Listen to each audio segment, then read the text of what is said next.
officers! Take time!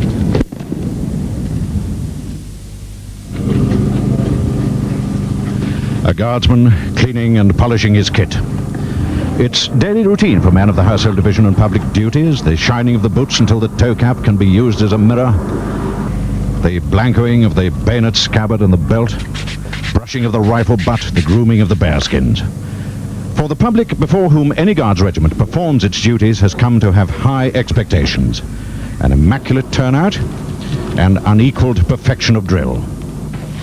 Yesterday, the Queen's Company of the 1st Battalion, the 1st or Grenadier Regiment of Foot Guards, took even greater care than usual with their daily routine.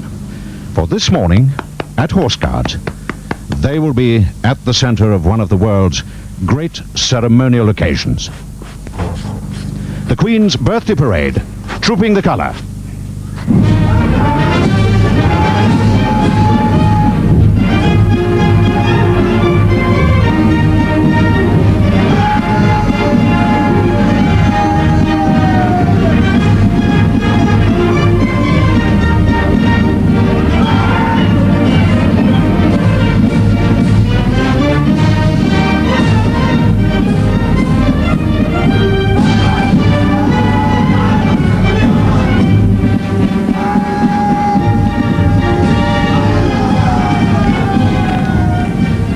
A setting to match the spectacle, the wide rectangular arena of Horse Guards Parade, set between the Mall and Downing Street and between Whitehall and St James's Park.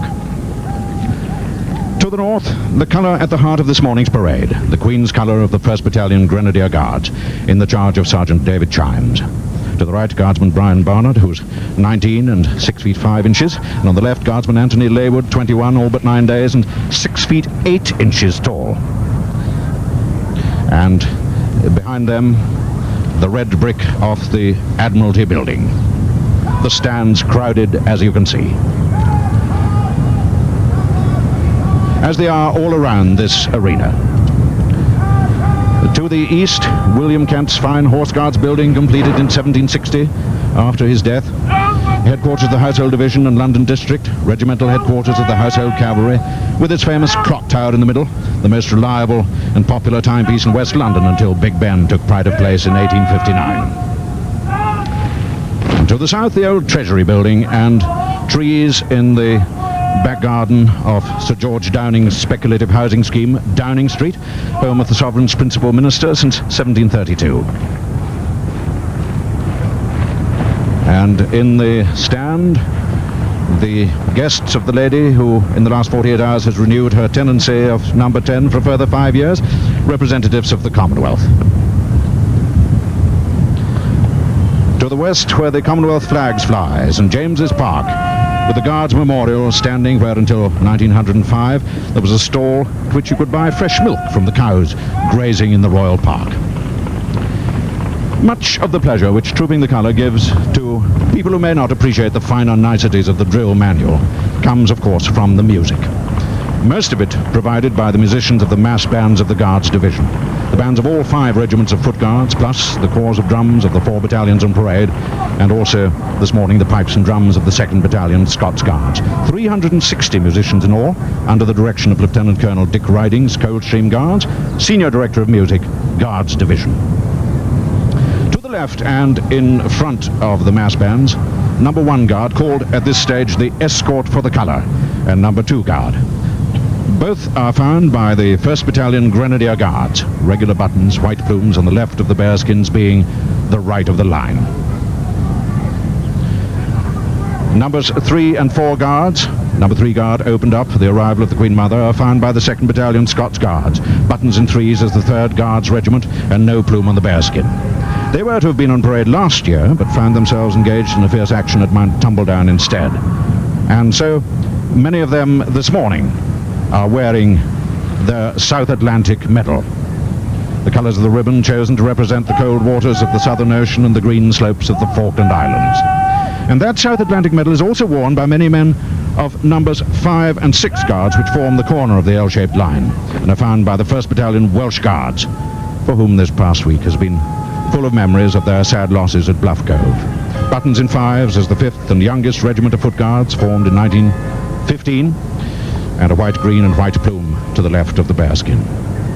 We have the regulation 8 guards again this year, and numbers 7 and 8 guards to the north of the parade are found by 140 men of the 1st Battalion Coldstream Guards.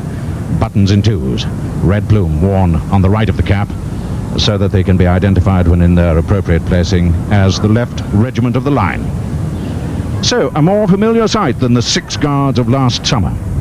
And the 1 Guards regiment not on parade, although represented this morning by its colonel, its commanding officer, its regimental adjutant and its band, is the Irish Guards. The 1st Battalion of this, the 4th Regiment of Foot Guards, formed in 1900 by command of Her Majesty Queen Victoria, has since last year's birthday parade been doing a tour of duty in the Federal Republic of Germany. They're stationed in Munster, part of 4 Armoured Brigade, which in turn is part of Britain's land force commitment to NATO.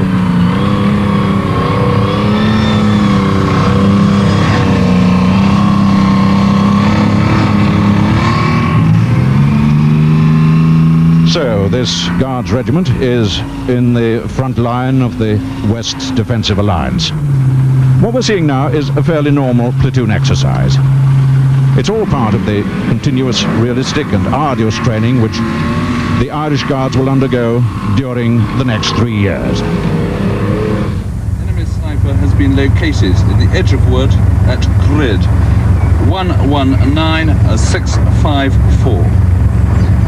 Mission India 1 is to destroy enemy sniper at grid 119654. This year's training will culminate in a 6 weeks exercise on the plains of Alberta in Canada during the autumn.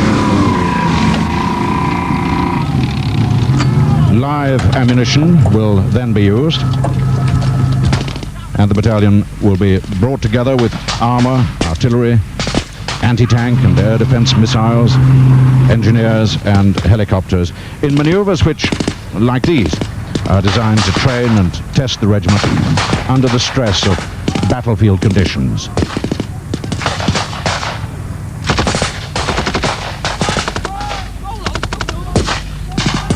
A far cry, it may seem, from the ceremonial drill on Horse Guards parade.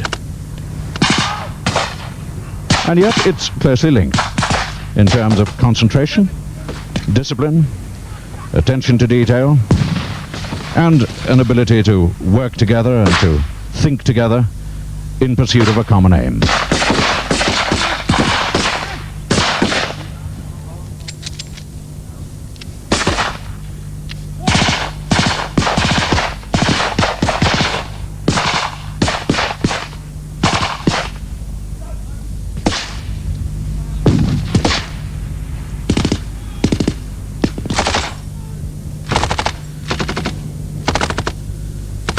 So, the 1st Battalion of the Irish Guards in Germany. The common aim of the 8 Guards already drawn up in Horse Guards is that this year's birthday parade will be one of those vintage parades remembered by Guardsmen as special. Triumphant Mrs. Thatcher sitting in front of the garden wall of number 10 Downing Street.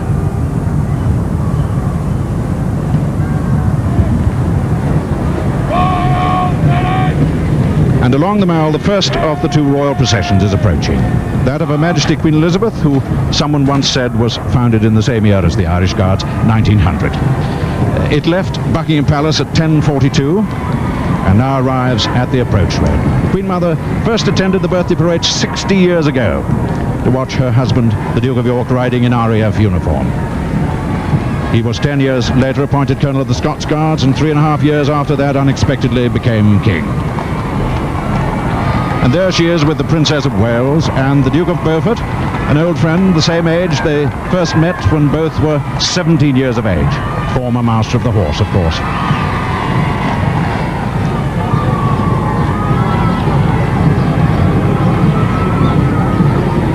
These little carriages, which we see every year at the Queen's Birthday Parade, the barouche,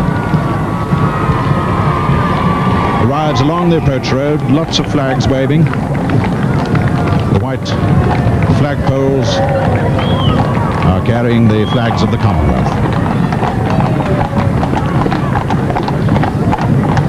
Elizabeth in powder blue and always enjoys every occasion. And as she arrives now at the center roadway, she will be greeted at Horse Guards by a royal salute.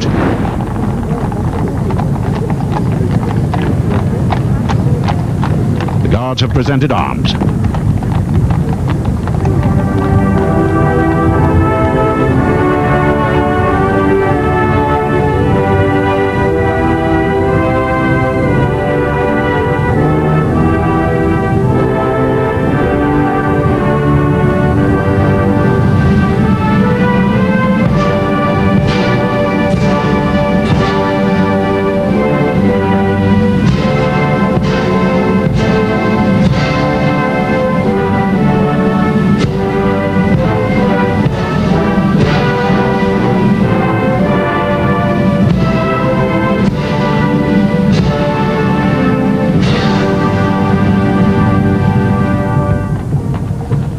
So the Queen Mother's carriage drives under the archway that marks the boundary between the parishes of St. Martin in the Fields and St. Margaret's, Westminster. She'll watch from the Major General's office above, once the Duke of Wellington's office as Commander-in-Chief. He rode from this building to his retirement in 1852. Meanwhile, the Queen's procession, led by the masked mounted bands of the Household Cavalry and the 1st and 2nd Divisions of the Sovereign's escort, left the palace at 10:45. And so, with the Sovereign, the representatives of the last two of the 7 regiments of the Household Division, the Life Guards and the Blues and Royals, approach along the Mall, the parade ground which last month saw an important event in their long history of royal service from the 17th century. It was on Thursday, the 19th of May, that Her Majesty the Queen, Colonel-in-Chief of the Household Cavalry, accompanied by Princess Anne, arrived in Horse Guards in an open carriage on a bright sunny spring morning to present new standards to the 2 regiments which together form the Household Cavalry. The old standards, presented 10 years ago, 4 belonging to the Life Guards and 4 to the Blues and Royals, had been received on parade, carried by the mounted standard bearers. One of the standards of the Blues and Royals, tattered and torn. It was the squadron standard carried in Hyde Park last July, when an officer and 3 troopers of the regiment were killed by a bomb attack on the Queen's Life Guard, and 7 horses also were killed or had to be destroyed.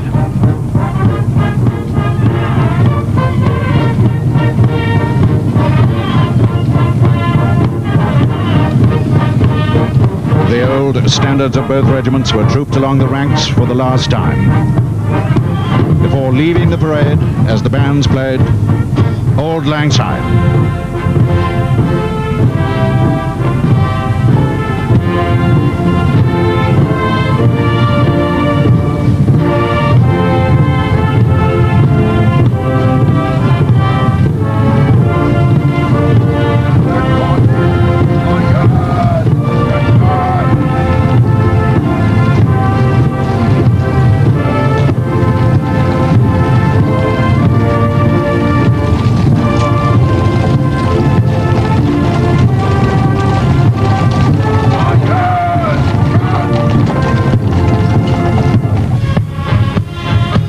Then to the Standard of St. George, the new standards were marched onto the parade. 1 sovereign standard and 3 squadron or union standards for each regiment. The Life Guards with scarlet tunics and white helmet plumes, Blues and Royals with blue tunics and red plumes.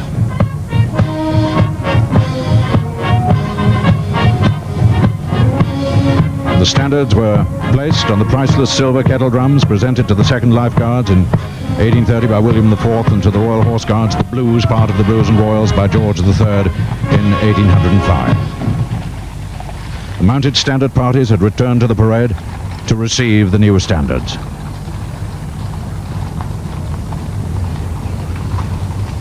While Her Royal Highness, the Princess Anne, watched from the royal dais, the Queen stood with Major General Lord Michael Fitzallen Howard, Colonel of the Life Guards, on her left, and General Sir Desmond Fitzpatrick, Colonel of the Blues and Royals, on her right. New standards were consecrated by the Chaplain General and then brought forward by the quartermasters to be touched symbolically by Her Majesty as a token of her giving.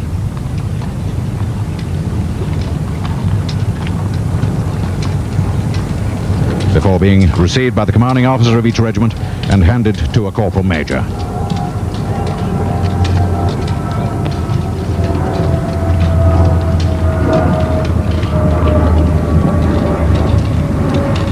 Friends and families were watching from the stands. The 4 new standards of the Life Guards and of the Blues and Royals, their battle honours spanning more than 3 centuries. London pigeons, a sense of occasion is second nature, as a fanfare is sounded by trumpeters in state dress.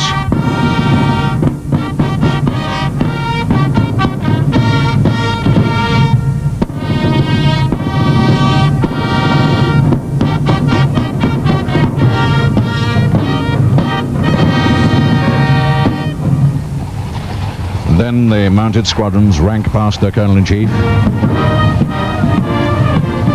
And the new standards, which will remain in service for another 10 years, were for the first time lowered before the sovereign. The Life Guards came first, followed by the Blues and Royals.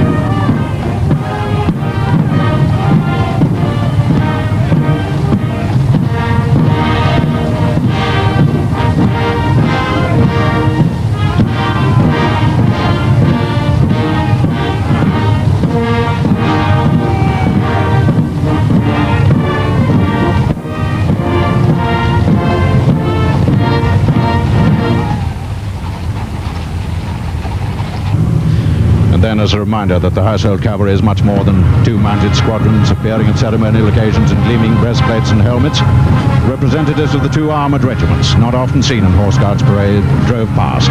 Armoured personnel carriers, Fox and Scorpion reconnaissance vehicles, Ferret scout cars and Sultan command vehicles. An impressive display as the guns swiveled and were lowered in salute.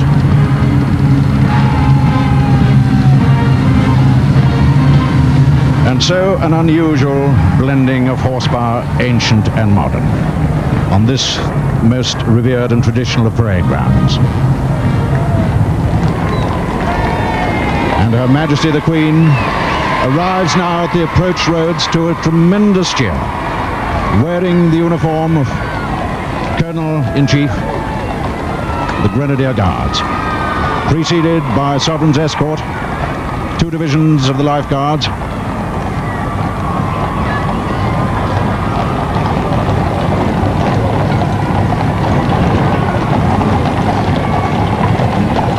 behind her, the 3 princes of the blood. Duke of Edinburgh, Colonel Grenadier Guards, the Duke of Kent, this morning promoted Major General, Colonel of the Scots Guards on the grey, and His Royal Highness the Prince of Wales, Colonel of the Welsh Guards.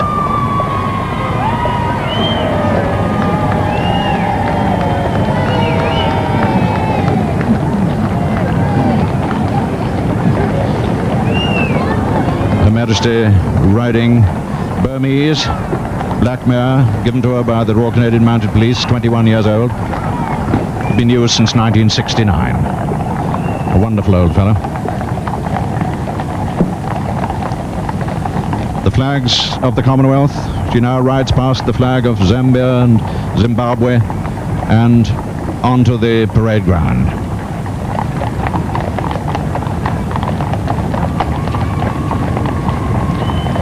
Wearing the sash and star of the Garter and 6 medals. The Imperial Order of the Crown of India, the Defence Medal, the War Medal, her grandfather's Jubilee Medal, her father's Coronation Medal, and the Canadian Forces Decoration.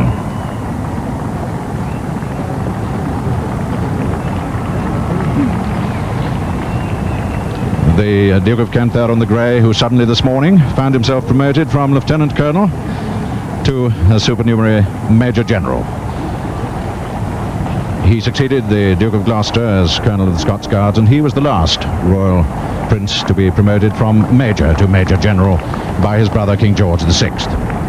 And so, past number 7 and 8 Guards, past the colour, towards the Horse Guards building, where up at the Major General's window, Her Majesty Queen Elizabeth the Queen Mother awaits with the Princess of Wales.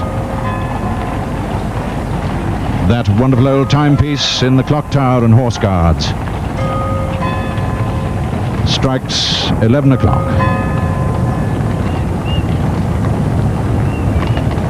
the Household Division flag flying proudly as the Queen approaches the saluting base. She will salute her mother above. There, the salute which is acknowledged by a wave, and the royal children there as well. And one day soon, perhaps, Prince William will be standing at that window watching his father. And now that she's reached her position beneath the archway, she will be given the first royal salute of the birthday parade, which celebrates her official birthday. A royal salute.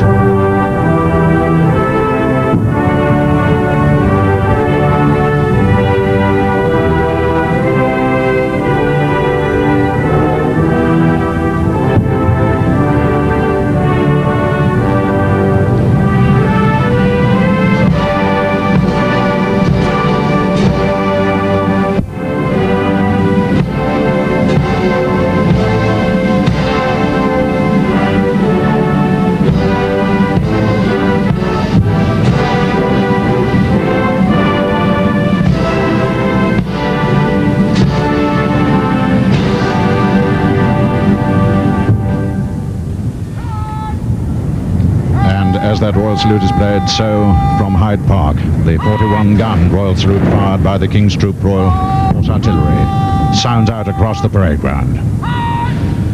Field Officer and Brigade Waiting Colonel Andrew Duncan, MVO, and this morning OBE Grenadier Guards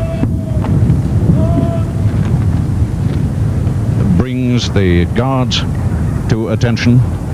And now the Brigade Major Lieutenant Colonel Richard Haywood, MBE, 39 tomorrow, commissioned in the Coldstream Guards exactly 20 years ago.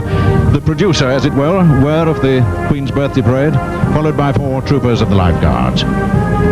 Rides onto the parade ahead of Her Majesty the Queen, who will now begin the inspection of the line. The mass bands play green sleeves, and so the first of the 5 parts of the parade begins. After the inspection of the line comes the troop, a musical display of countermarching by the massed bands,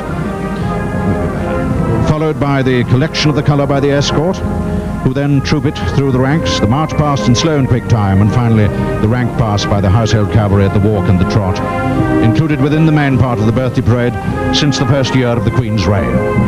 Tom Taylor, MBO MBE, who was watching with me, was Garrison Sergeant Major, London District, for 12 years.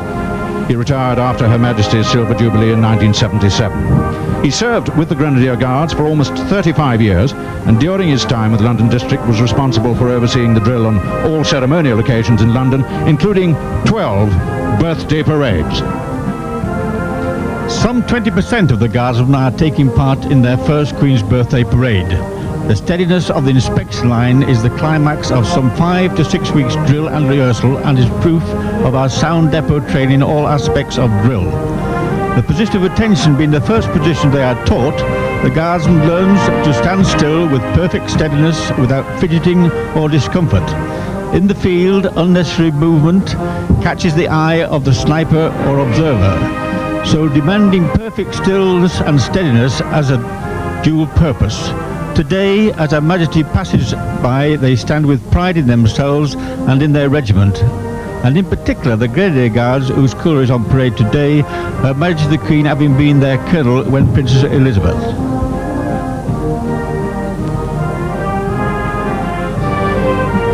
And there's a voice to make many a new recruit tremble as Her Majesty the Queen passes now the 1st Battalion of the Welsh Guards. 5 and 6 guards at the corner, 7 and 8 guards found by the 1st Battalion Coldstream Guards, and she will again salute the colour of the 1st Battalion Grenadier Guards as she passes by. As you can see, intently interested in every guardsman's uniform and turnout.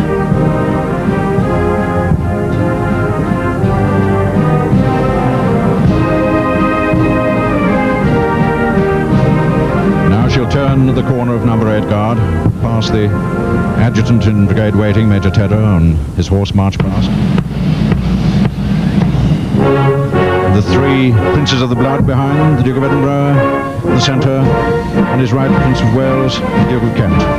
In gold stick in waiting, and in the cocked hat, the master of the horse, the Earl of Westmoreland. The Crown Equerry and the two equerries in waiting behind that, and then the non-royal colonels. Colonel of the Blues and Royals, General Sir Desmond Fitzpatrick. Colonel of the Coaching Guards, Major General Sir George Burns. Colonel of the Irish Guards, General Sir Basil Euxter. Major General commanding the Household Division, Major General Jim Eyre on Yeoman. Silver stick in waiting, Colonel Hamilton Russell of the Blues and Royals. Chief of Staff, Brigadier Peter Tower in the cocked hat, and ADC to the Major General, Captain Rupert Landrum. And so they now ride behind number 7 and 8 Guards to inspect the Household Cavalry.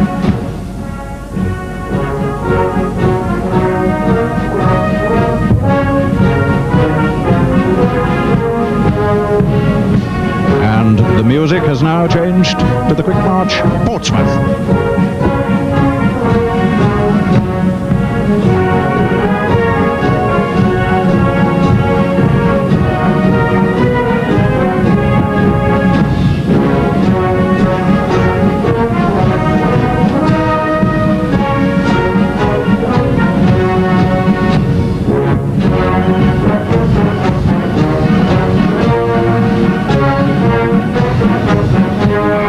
Majesty salutes the standard of the Life Guards, which she presented here on the on-horse guards on the 19th day of last month.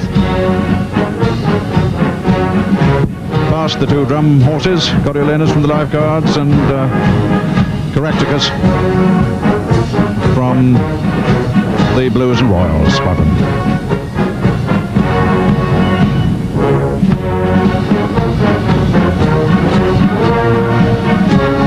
The Duke of Edinburgh, Senior Colonel of the Household Division, 62 yesterday, riding Solomon, usually going as a carriage horse, Solomon. 30 years ago rode for the only time in the uniform of a Field Marshal. In July 1953 he was appointed Colonel of the Welsh Guards, and 22 years later, in 1975, became Colonel of the Grenadier Guards. So a 30-year association with the Household Division. Prince of Wales on Centennial, horse he rode in the Silver Jubilee. He was appointed Colonel of the Welsh Guards on St David's Day, 1st of March 1975.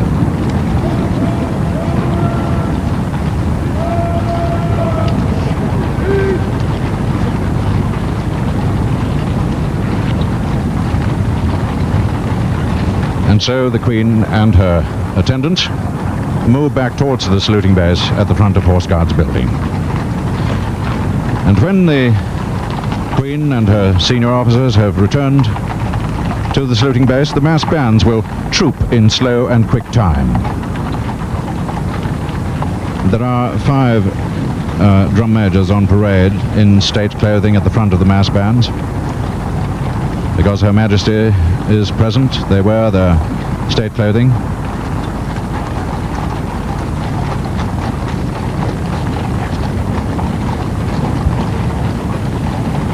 And only now across the parade ground, the sound of horses' hooves on the gravel.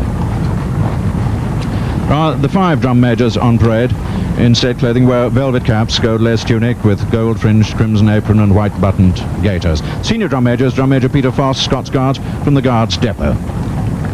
The senior drum major Foss, is one man who must keep cool, calm and collected. Being responsible for all movements and manoeuvres of the bands, he signals with his staff to halt the bands in the correct places, to cease playing, and when required, the changes of marches during the march past.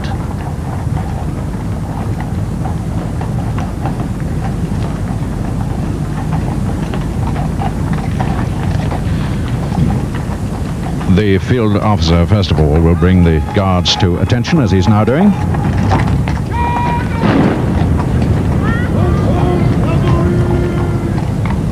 And then give the order to troop.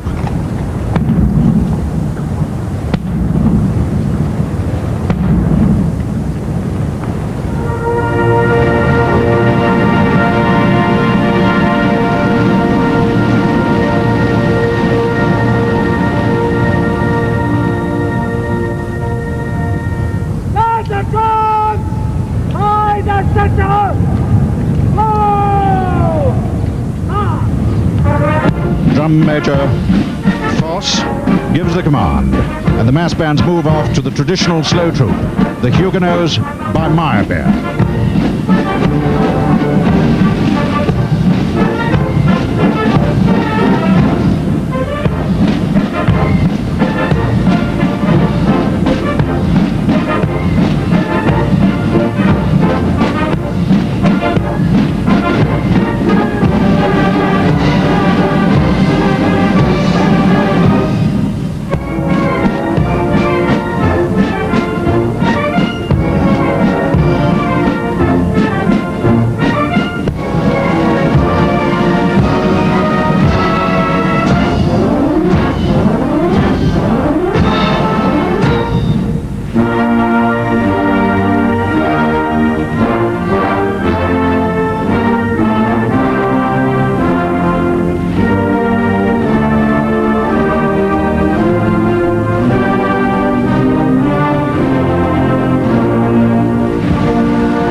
March, Nijmegen, is by the Director of Music, Grenadier Guards Major Kimberley, named after one of the regiment's battle honours won in 1944 when Grenadiers were in the first tank to cross the bridge over the Rhine at Nijmegen.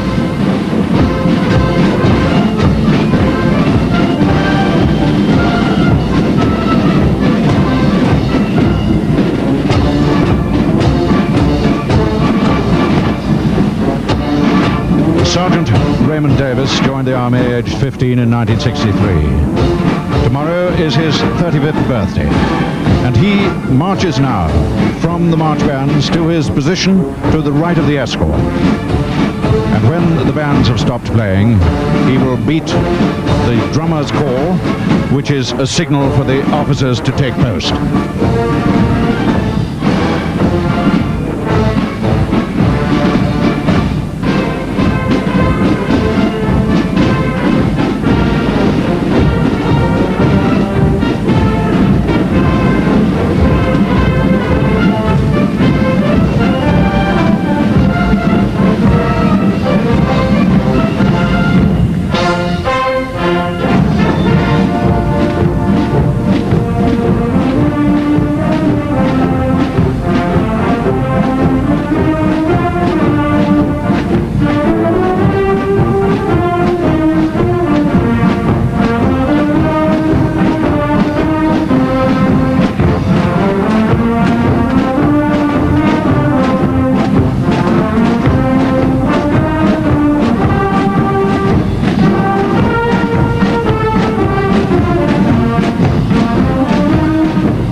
Sergeant Davis returns to the mass bands, and the subaltern, now by tradition, takes command of the escort to collect the colour.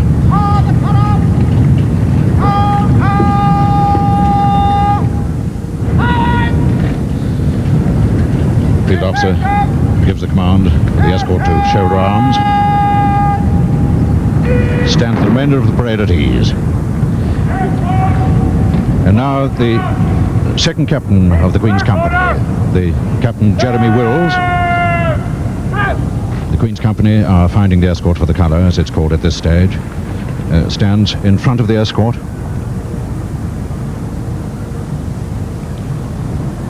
And immediately behind him is Lieutenant Greville Bibby, 21, the ensign for the escort, wearing the white colour belt.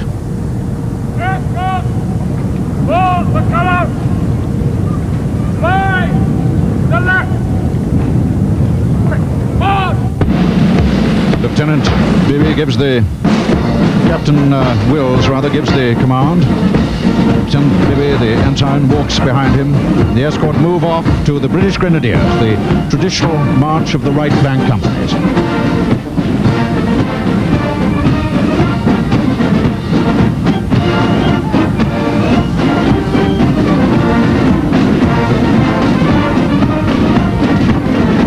Now they change direction with a left form, and when they've completed this, they will mark time until the left guide signals to Captain Wills that the mass bands have moved clear.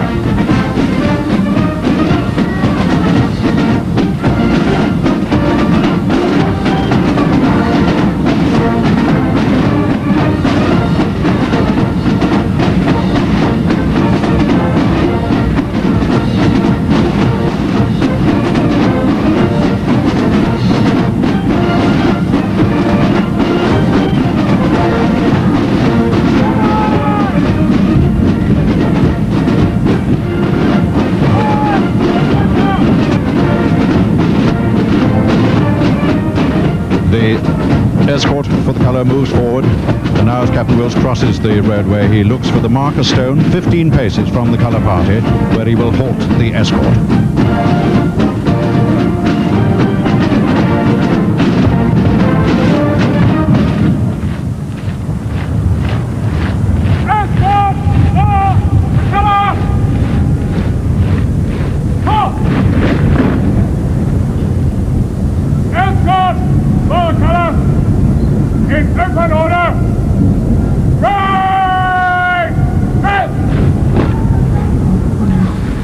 The escort once again dresses in open order.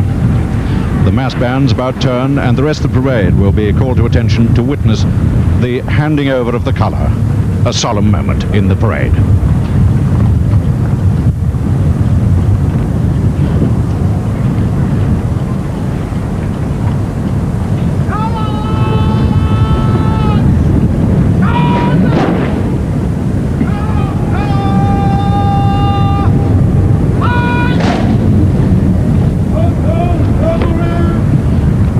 Of the parade has shouldered arms. Regimental Sergeant Major Stanley Holford, 37, born in Kent, 22 years of the 1st Battalion, draws his sword, a unique occasion in the career of a warrant officer.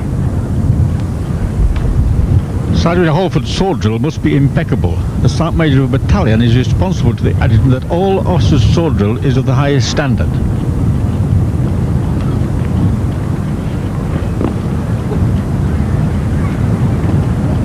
So, Sergeant Major Holford oversees now the handing over the colour, takes it from Sergeant Chimes, and will hand it to the ensign.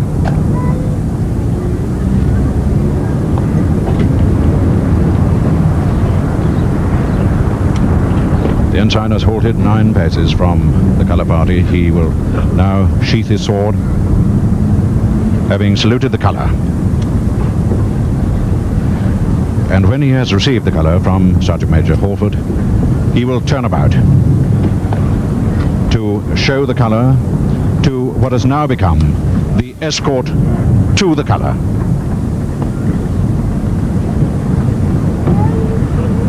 Escort to the colour! Present! Fight!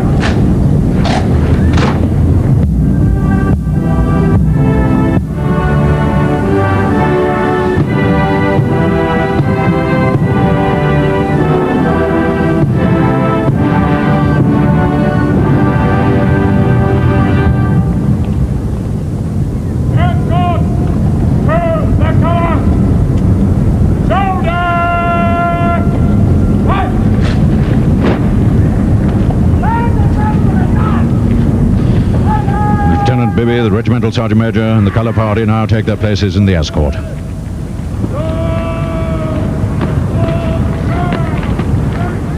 Sergeant Chimes and the sergeant major halting together at the rear.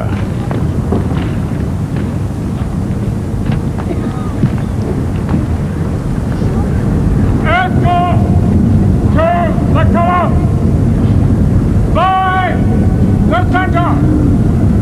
Slow march.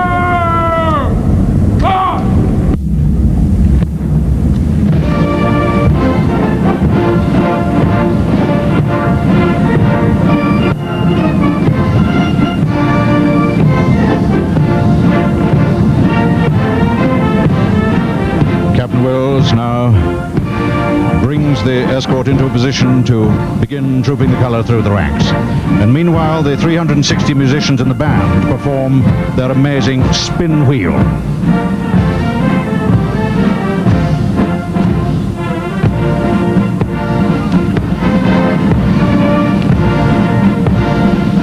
The spin wheel in process at the present moment is always said that it's not laid down in any manual or ceremonial.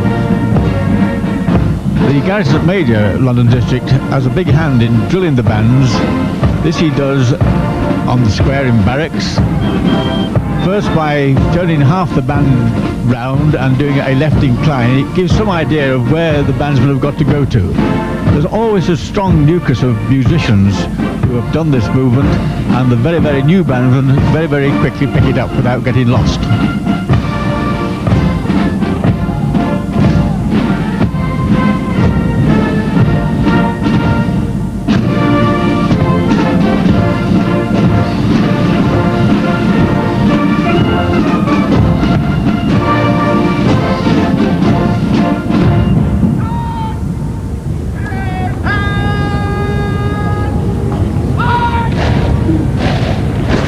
The slow march escort to the colour cuts out so that the 7 other guards can present arms. Before the colour of the 1st Battalion Grenadier Guards is trooped through the ranks to the traditional Grenadiers slow march.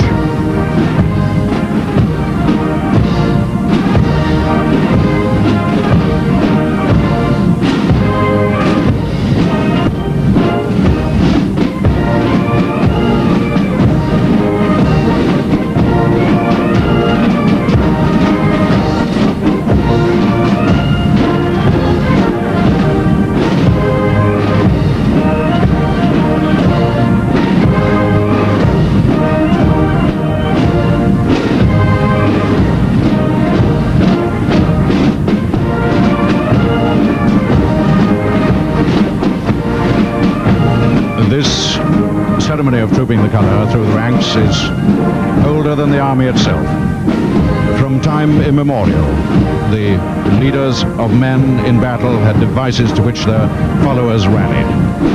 When armies, then regiments and companies were formed, each had a distinguishing flag. Since 1700, the custom has evolved with battalions having colours as a rallying point in the dust and smoke of battle. At night they were lodged in the billet, which became the unit's headquarters, and were hung from a window or a doorway. And in the morning they were escorted to their place in the ranks.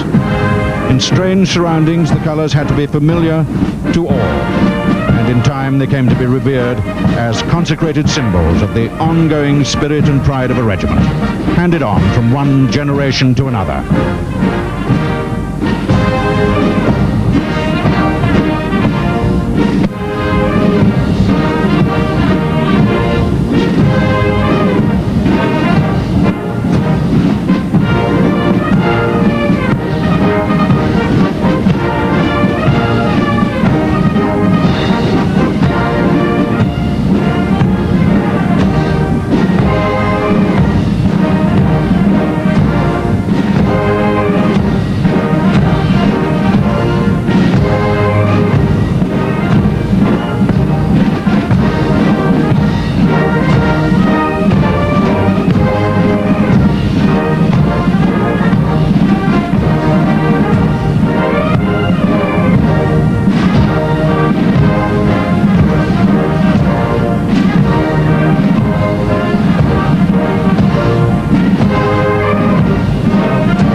this stage.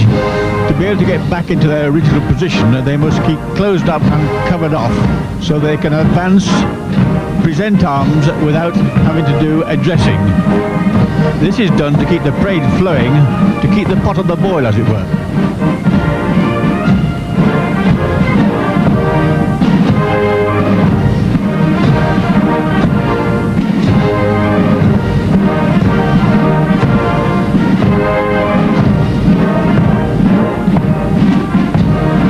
And so, the colour presented by Her Majesty the Queen in the gardens of Buckingham Palace on the 3rd of May 1978 has been trooped through the ranks and now arrives back in its original position as the escort marches through number 2 guard.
Of the escort has returned to the captain of the escort, Major Webb Carter.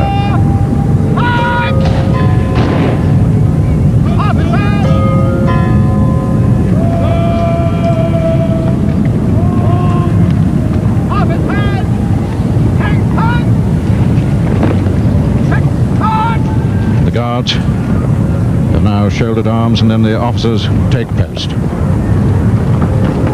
The colour moves through the middle of the ranks, takes its position in the rear.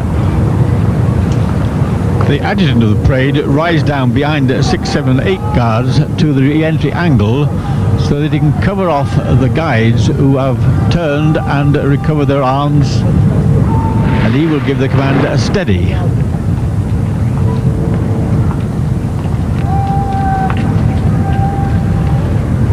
Adjutant Brigade Waiting, Major Tedder, joined the Grenadiers 25 years ago.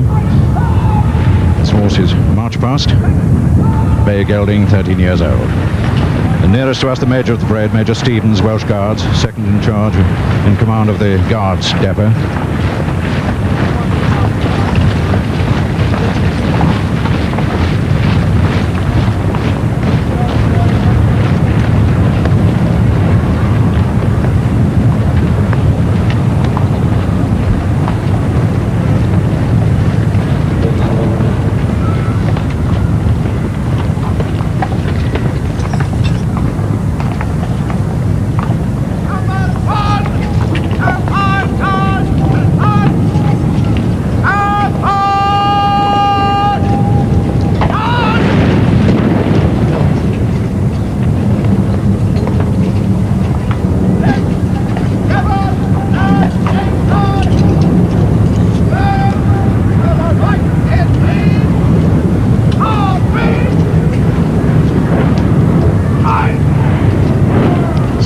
Seven and 8 guards do a different movement to the remainder. If they form back into column of guards, they would lose a column distance.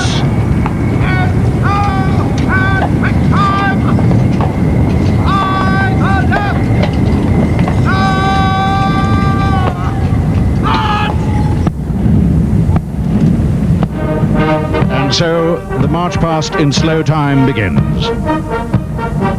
The slow march is Duke of York.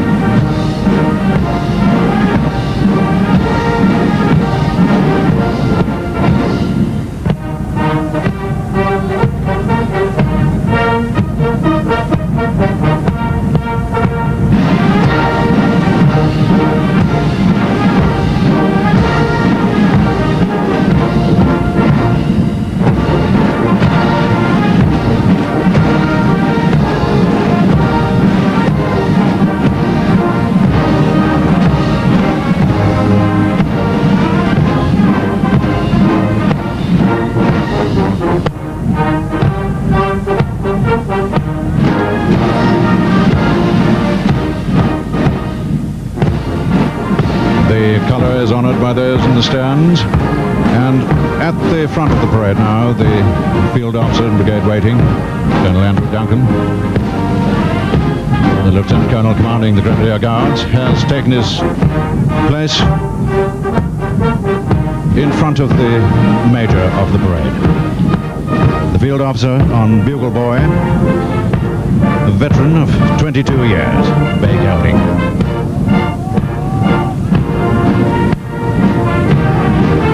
As the band wheels into position in the center of the parade ground to play the regimental slow and quick marches as the guards march past.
To the front of the escort for the march past in slow time.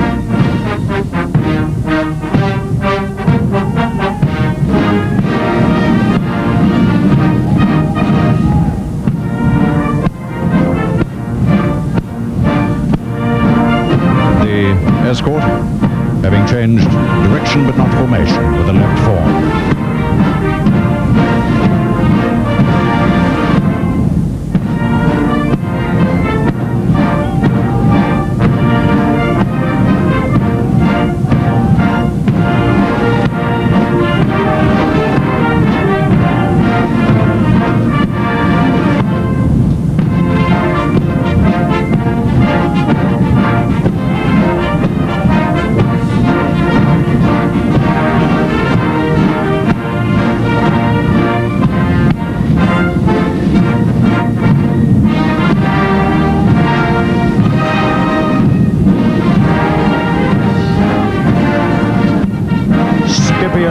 By handle, the Grenadier Guards slow march, and the colour is lowered. The Queen's colour of the 1st Battalion Grenadier Guards, 3 feet 9 inches flying and 3 feet deep on the pike. Crimson with the Imperial crown and a fired grenade with 17 points. The symbol of the name Grenadiers given to the 1st Regiment of Foot Guards after the Battle of Waterloo in honour of their defeat of the Grenadiers of the French Imperial Army. Only 44 of the regiment's 76 honorary distinctions and battle honors are carried upon it.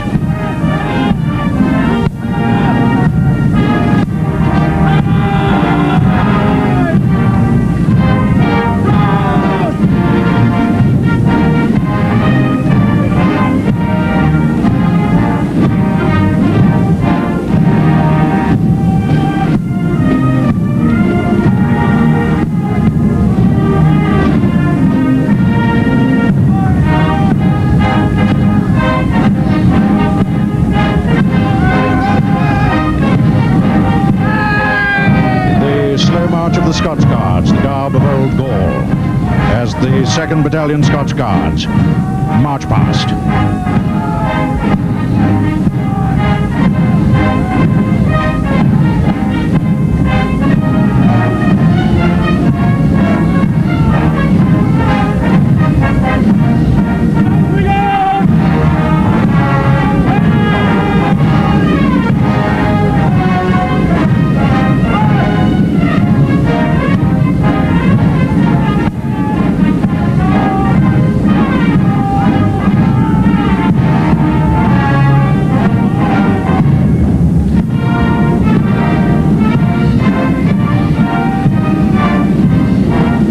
the slow march of the Welsh Guards, men of Harlem,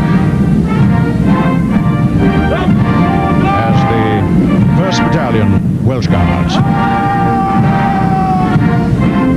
now pass their Colonel-in-Chief. Her Majesty the Queen is, of course, Colonel-in-Chief of all the Foot Guard regiments, indeed all the regiments of the Household Division.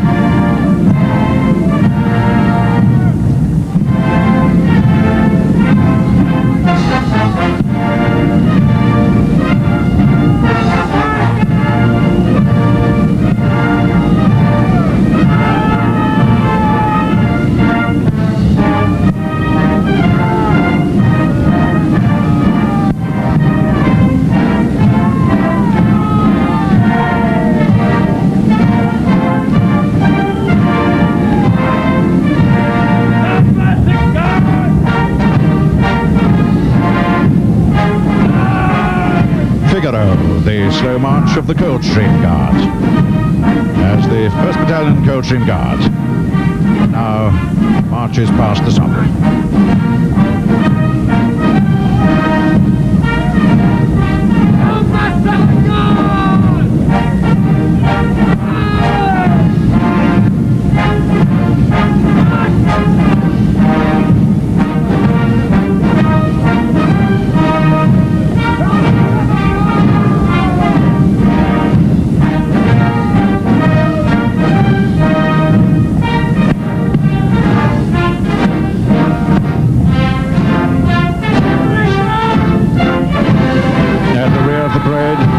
Brigade waiting Major Terror on the most aptly named horse of all, march past.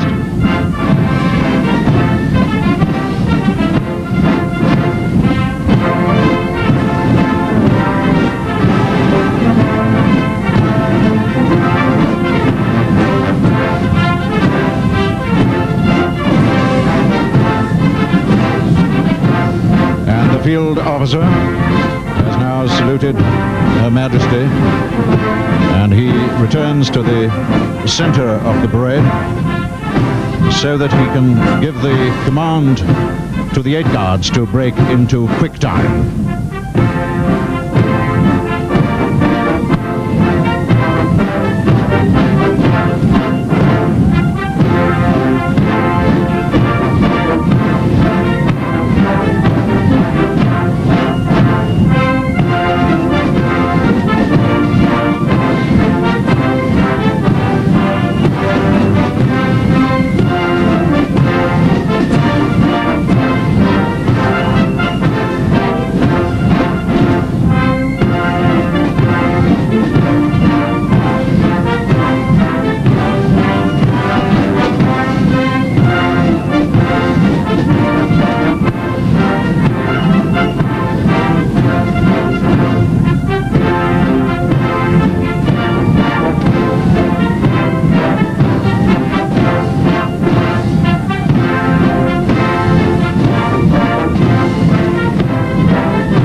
Music changes from the slow march Belle Isle to the quick march Frederikus Rex. The march past in quick time, led by the escort to the colour, found by the Queen's company, all of whom are well over 6 feet tall, and they have special privileges and duties in connection with their sovereign. They have the privilege of attending the Queen on her coronation day in Westminster Abbey, 30 years ago.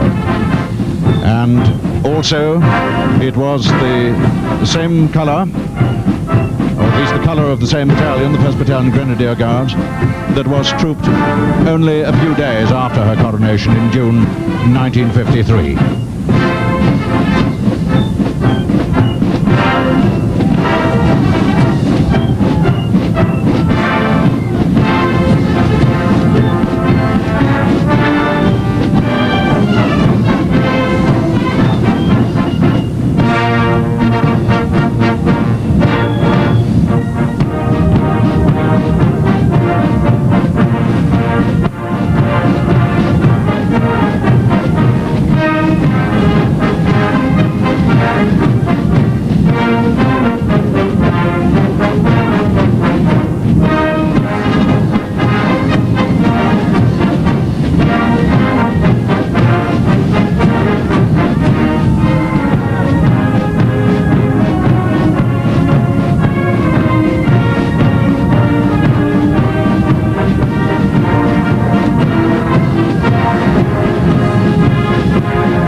What else could be the quick march of the Grenadier Guards but British Grenadiers?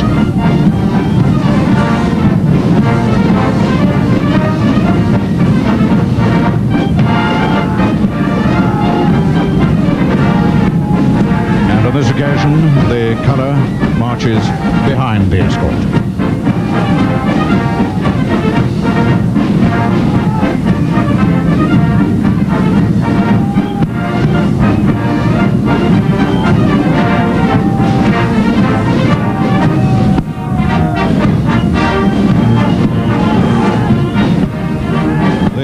March of the Scots Guards, heel and laddie.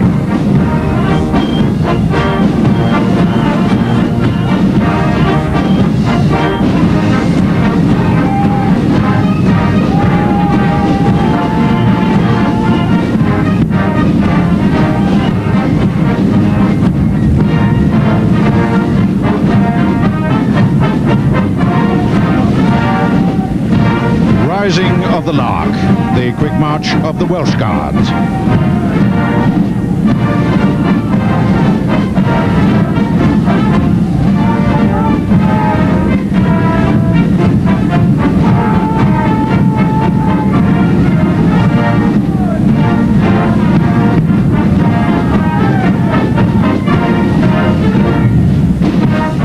Welsh Guards finding number 5 and 6 Guards, and now 7 and 8 Guards are found by the Coldstream Guards, whose quick march this is. Milanolo.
of this quick march, if you're wondering, it is Trafalgar.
The officers are given the command to take post. The colour moves to the front of the escort.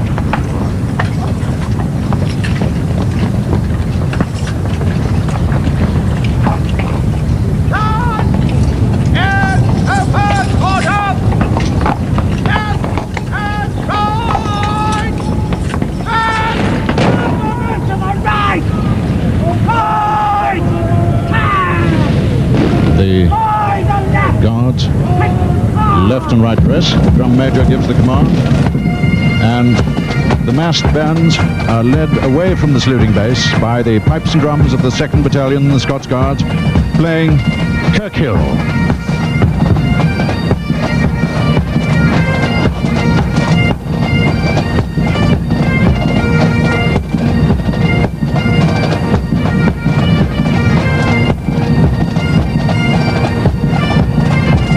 Pipers of the Scots Guards and Royal Stuart tartan, wearing feather bonnets and blue doublets. The pipe major of the Scots Guards wears a broadsword in his black leather waistbelt, and he holds the office of household piper to Her Majesty the Queen, plays at state banquets.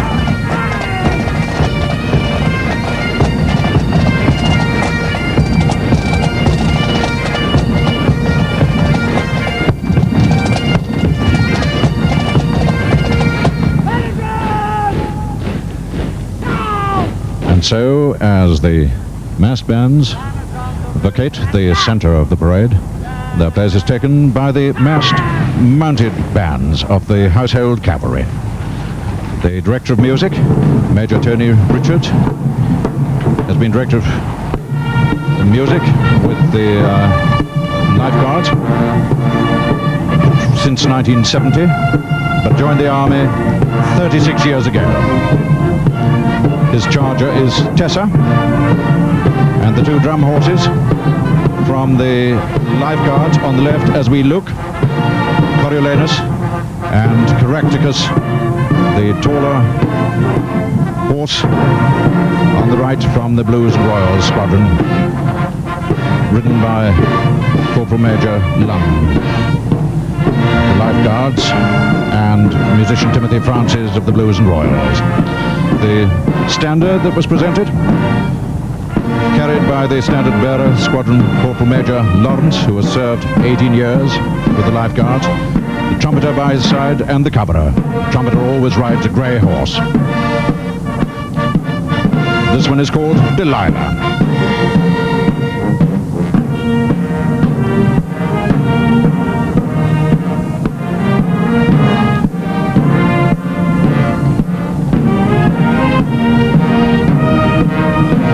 And this is Festival March by Handel.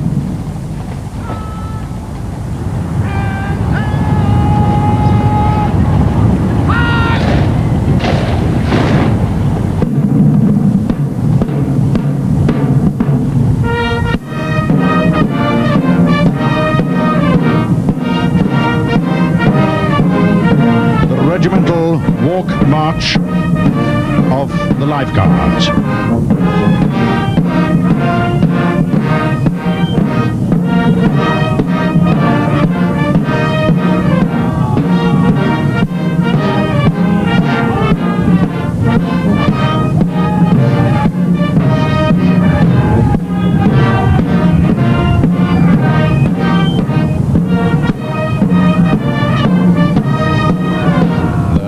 Standard is lowered.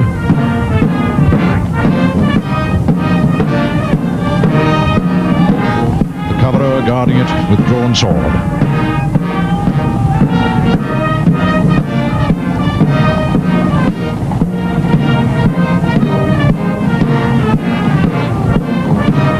And now the 3rd and 4th divisions of the Sovereign's escort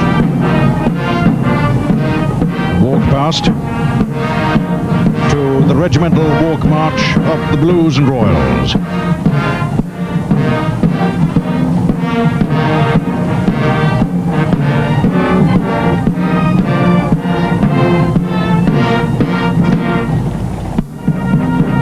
At the rear, the two farriers. Both farriers wear blue tunics. The Lifeguards farrier is distinguished by his black plume. And it was their job, of course, to put horses which had been wounded in battle out of their misery.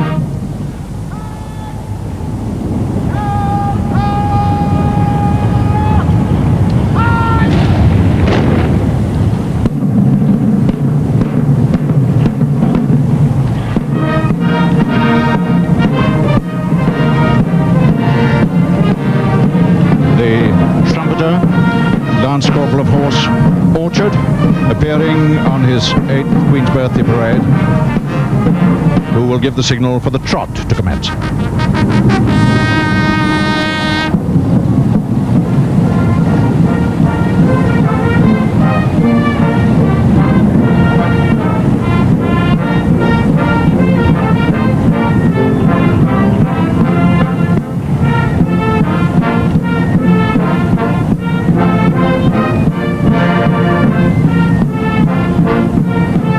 The Household Cavalry begin their march past at the trot to the tune "The Lass of Richmond Hill."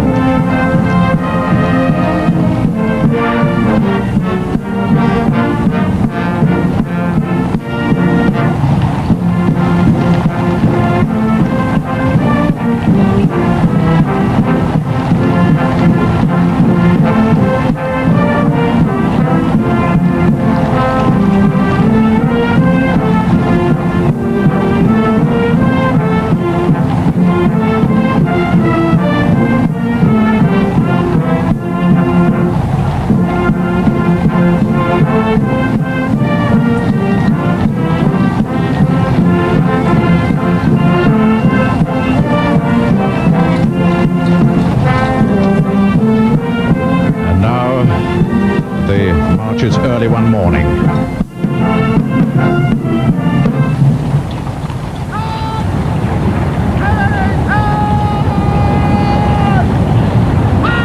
And the Guards are given the command to present arms as the standard of the Household Cavalry marches past at the trot.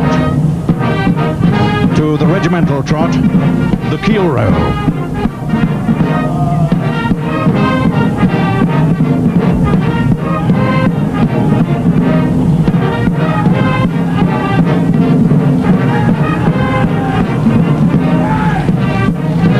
The field officer of the escort is Major Faulkner of the Lifeguards, and the escort commander, Captain Marlowe Thomas of the Lifeguards.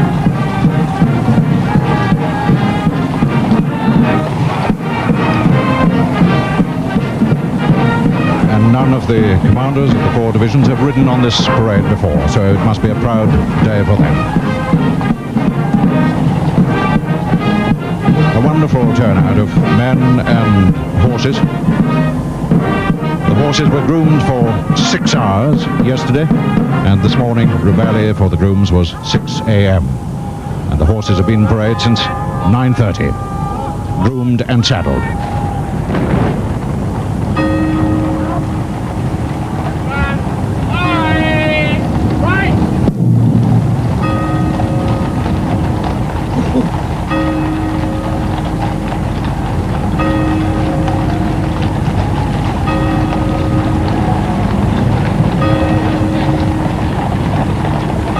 two magnificent drum horses with these priceless silver kettle drums.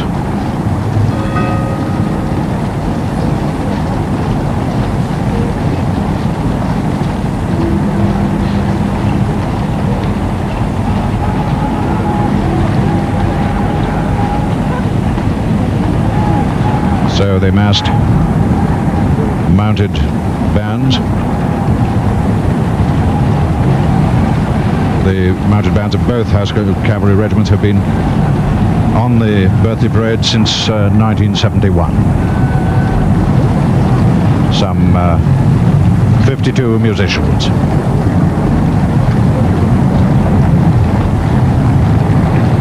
And somewhere amongst all these horses is an old war horse, Seth, and you'll be glad to know, who was hidden in the middle of the mounted bands there, but recovered from his 38 wounds and back on parade. It is the Queen's official birthday. She was born, of course, on April the 21st, 1926 in London. But now the field officer will give the parade the order to present arms for the royal salute with which all 7 regiments of the Household Division will wish their sovereign and Colonel-in-Chief many happy returns of the day.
The Guards will now form into divisions ready for the march-off.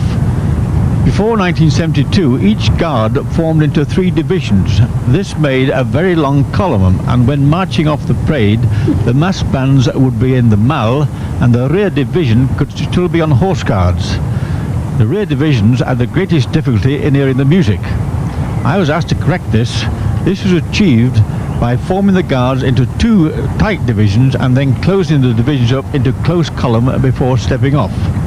This ensured that the divisions could hear the music, and you got an added magnificent view in the Mall of the Guards in one huge block, the full width of the Mall.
And now the Regimental Sergeant Major's orderly brings the pace stick to the Regimental Sergeant Major.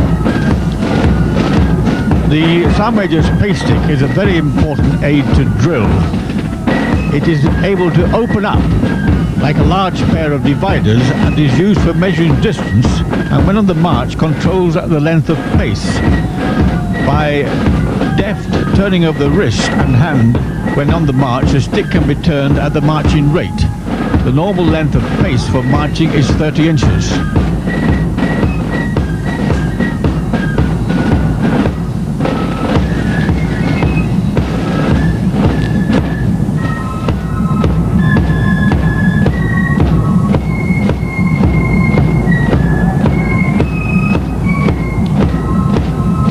The music, meantime, from the mass bands features the fifes and drums. It is Prussian Glory.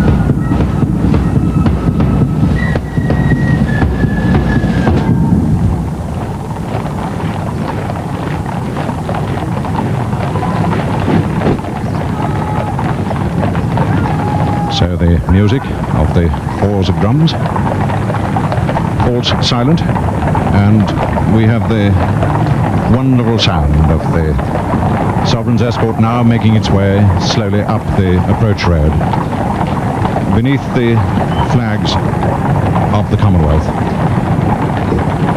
New Zealand, Nigeria, nearest to us there on the right, Nauru, Mauritius, Malta, the Maldives, Malaysia, Malawi.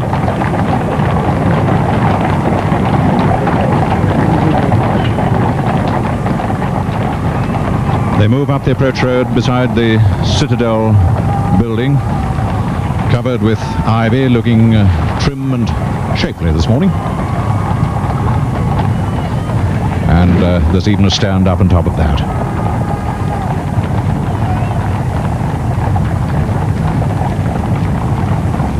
The parade on Horse Guards now awaits news that Her Majesty Queen Elizabeth, the Queen Mother's procession, has passed along the Mall, or at least past the end of the approach road.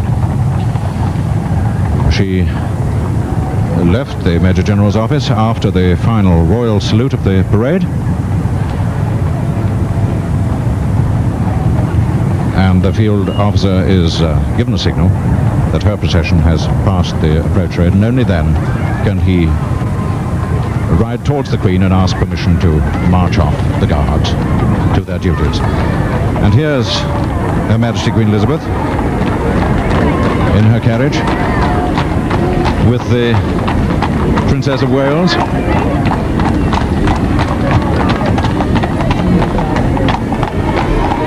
and the Duke of Beaufort, an old cavalryman himself, who was appointed Master of the Horse by King Edward VIII in 1936. And retired 5 years ago. The field officer now has ridden up to Her Majesty the Queen. Your Majesty's Guards are ready to march off.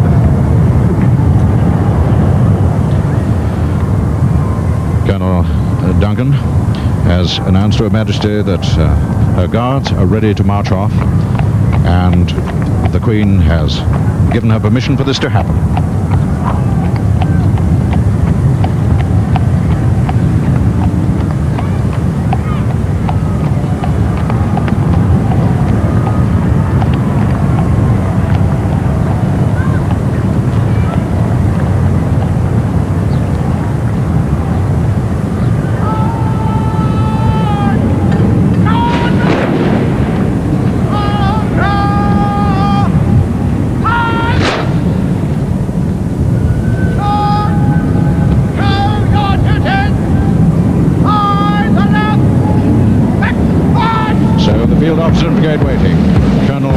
Duncan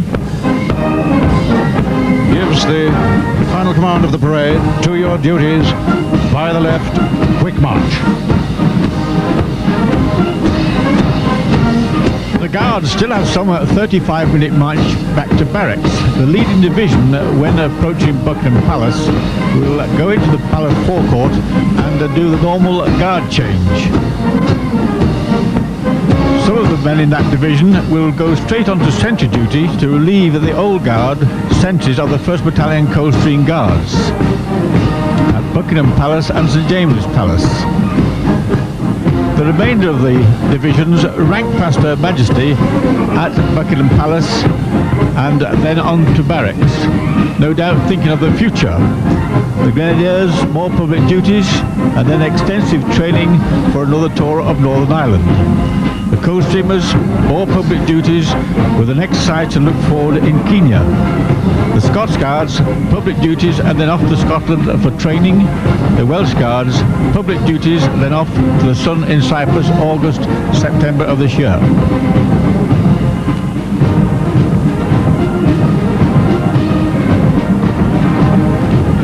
And of course, the 2nd Battalion Coldstream Guards are in Germany, and the 1st Battalion Scots Guards in Hong Kong, and the 1st Battalion Irish Guards, as we saw, are at Munster in the Federal German Republic.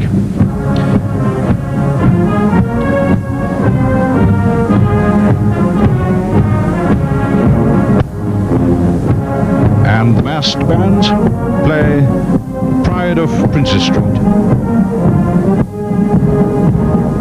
This unique occasion on which the Queen rides at the head of her guards, with her equerries and the colonels of the 5 regiments of foot guards, 3 of whom are royal princes, and the Major General, only accompanying her at this stage.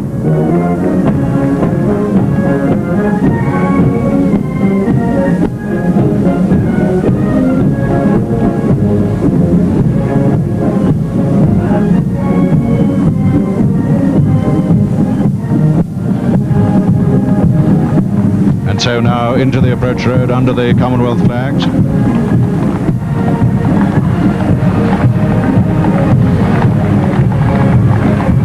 Followed by her 8 guards.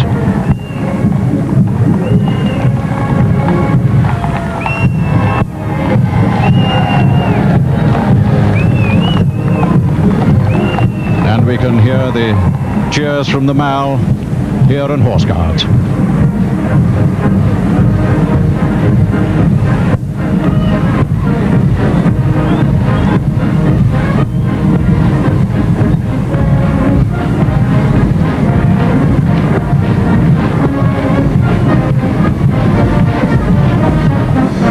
And so,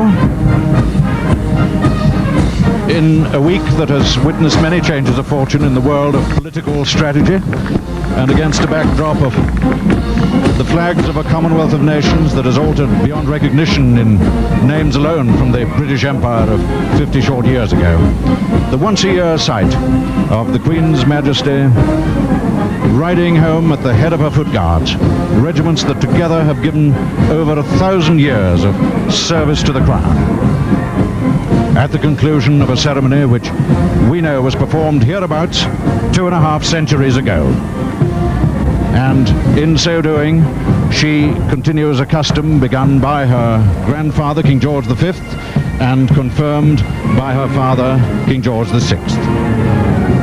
Wearing her uniform as Colonel-in-Chief of the Grenadiers, as she did on this day exactly 30 years ago, the 11th of June, in the summer of her solemn crowning.